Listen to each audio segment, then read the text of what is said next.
Hello everyone and welcome back to the channel. तो कैसे हैं आप लोग, क्या हाल चाल है। शुरू करते हैं अगला सवाल, क्वेश्चन नंबर 41। तो अब यहाँ से नेक्स्ट तरीके के क्वेश्चंस की शुरुआत होती है।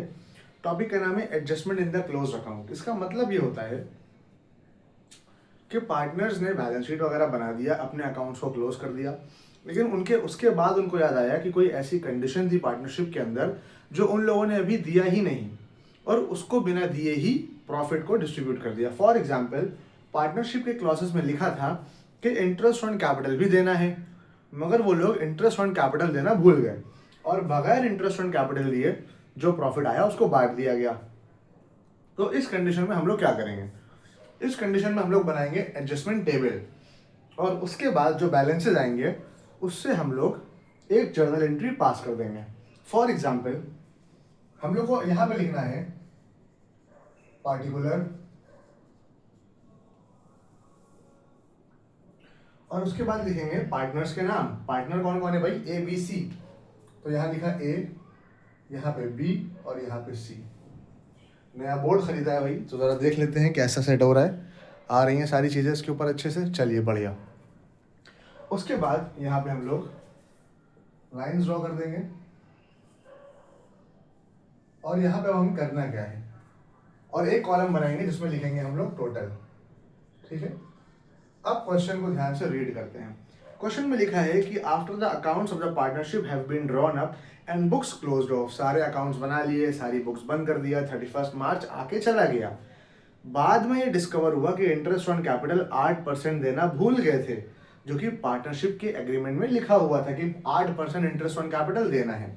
ठीक है, तो इंटरेस्ट ऑन कैपिटल देना भूल गए थे। अब उनकी कैपिटल अकाउंट दी हुई है, साल की शुरुआत में कितनी है? 8 लाख, 4 लाख, 3 लाख, ये उनकी कैपिटल है।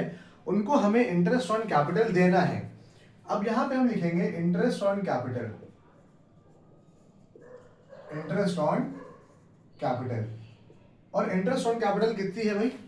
8 लाख रुपए का, 4 लाख रुपए का और 3 लाख रुपए का 8%।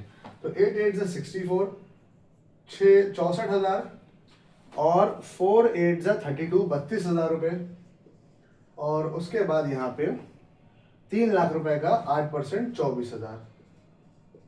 इनका टोटल कर लेते हैं भाई, तो 6 3 9 2 11 और 1 12, मतलब टोटल 1,20,000 रुपए हमें इस तरीके से डिस्ट्रीब्यूट करने थे, पार्टनर्स को देना था, जो कि हम देना भूल गए। तो इस 1,20,000 रुपए को कैसे डिस्ट्रीब्यूट किया होगा? तो हमने इस 1,20,000 रुपए को उनके प्रॉफिट शेयरिंग रेशियो में 2:1:1 में डिस्ट्रीब्यूट कर दिया होगा। अच्छा, तो इसी का 2:1:1 होगा कितना? तो 1,20,000 रुपए का, 1,20,000 रुपए का 2/4 निकालेंगे, यानी रेशियो क्या है? 2:1:1, मतलब 2/4, 1/4 और 1/4 हुआ।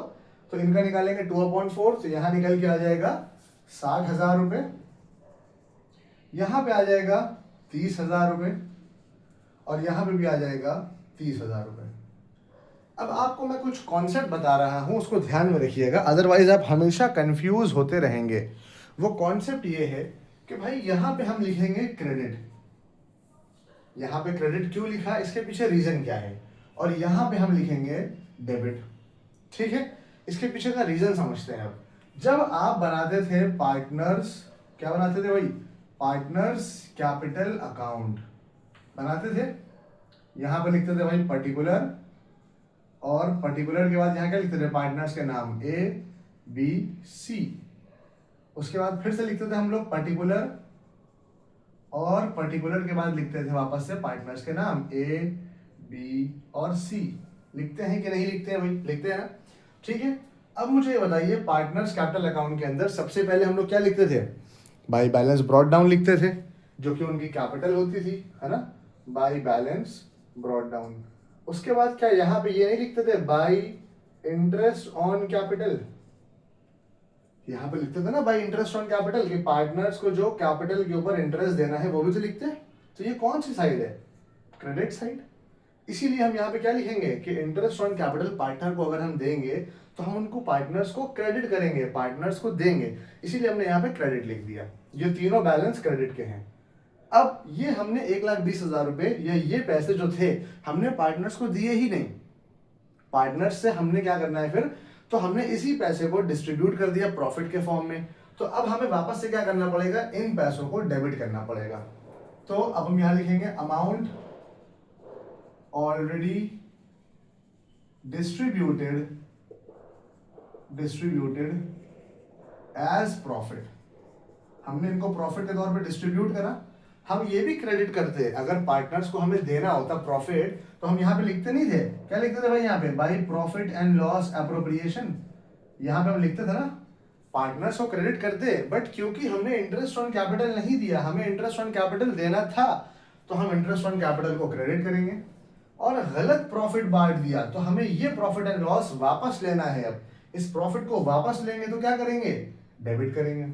ठीक है, उसके बाद भाई देख लेते हैं इनका बैलेंस क्या हो रहा है। अगर आप इसको प्लस करेंगे तो ये भी 1,20,000 रुपए आ जाएगा। यहाँ पे तो लिख देंगे नील, कुछ भी नहीं हो रहा। उसके अलावा देखिए यहाँ 64,000 है, यहाँ पे 60,000 रुपीज है, तो 64 माइनस 60 कितना बचा, 4,000। लेकिन ये 4,000 रुपीज किसका बैलेंस है, क्रेडिट का या डेबिट का, तो ये 4,000 रुपीज बैलेंस है क्रेडिट का। क्यों, क्योंकि क्रेडिट में 64 है, क्रेडिट में 4,000 ज्यादा है, तो यहाँ पे लिख देंगे क्रेडिट। उसके बाद यहाँ पे 32,000 रुपीज क्रेडिट का है, 30,000 रुपीज डेबिट का है। मतलब यहाँ पे भी 2,000 रुपीज जो एक्स्ट्रा है वो किसका है, क्रेडिट का। और उसके बाद यहाँ पे देखिए क्रेडिट साइड पे कितना है 24 और डेबिट साइड पे कितना है 30। मतलब डेबिट में ज्यादा है, तो डेबिट में से क्रेडिट को माइनस करेंगे तो बचेगा 6,000, लेकिन किसका, डेबिट का। बस अब आपको इसी के ऊपर जर्नल एंट्री बनानी है। जर्नल एंट्री कैसे बनाएंगे, जो कि आपसे एक्चुअल में पूछी गई है। उस जर्नल एंट्री को बनाने के लिए पहले आपको ये एडजस्टमेंट टेबल बनानी पड़ेगी। क्या करना पड़ेगा, एडजस्टमेंट टेबल बनानी पड़ेगी। और इस एडजस्टमेंट टेबल के बाद आप इसी की जर्नल एंट्री बना लेंगे। देखिए ये दोनों पार्टनर्स के नाम किधर लिखे हुए हैं, क्रेडिट में। क्रेडिट में लिखा हुआ है ए और बी, तो हम क्रेडिट साइड को कैसे रिप्रेजेंट करते हैं, 2A's capital account, 2B's capital account, यही तो लिखते हैं। और जो डेबिट में है सी, इसको हम लोग डेबिट कर लेंगे। क्या लिखेंगे भाई, C's कैपिटल अकाउंट डेबिट। बस बन गई जर्नल एंट्री। अब क्या करना है, ए के सामने कितने थे, 4,000 और 2,000, तो क्रेडिट साइड पे तो यहाँ पे लिखेंगे 4,000 और यहाँ लिखेंगे 2,000। 4 और 2 6,000, और यही 6,000 यहाँ भी आ रहा है। देखिए डबल एंट्री का या जर्नल एंट्री का एक रूल होता है कि डेबिट और क्रेडिट बराबर होंगे कि नहीं होंगे। तो डेबिट और क्रेडिट बराबर भी हो गए, 4 और 2 6,000 बराबर भी हो गए। और हमने एक इंसान से, या इसमें यूं कहेंगे कि एक इंसान से पैसे वापस लिया और 2 इंसानों को पैसे दे दिया, बजाय इसके कि जब सारे अकाउंट्स क्लोज हो चुके हैं तो हम दोबारा से अकाउंट्स को ऑल्टर क्यों करें। तो हम इस तरीके से एक जर्नल एंट्री पास करके भी अकाउंट्स को ठीक कर सकते हैं। आई होप ये बात आपको समझ में आई होगी। अगर कोई भी डाउट रह जा रहा है, कमेंट सेक्शन खुला है, व्हाट्सएप का नंबर दिया है, आप स्क्रीनशॉट लेके या व्हाट्सएप पे पूछ सकते हैं, या फिर आप कमेंट्स से तो पूछ ही सकते हैं। मिलते हैं नेक्स्ट वीडियो में, तब तक बने रहिए और खूब मन लगा के पढ़ाई करते रहिए। Best of luck.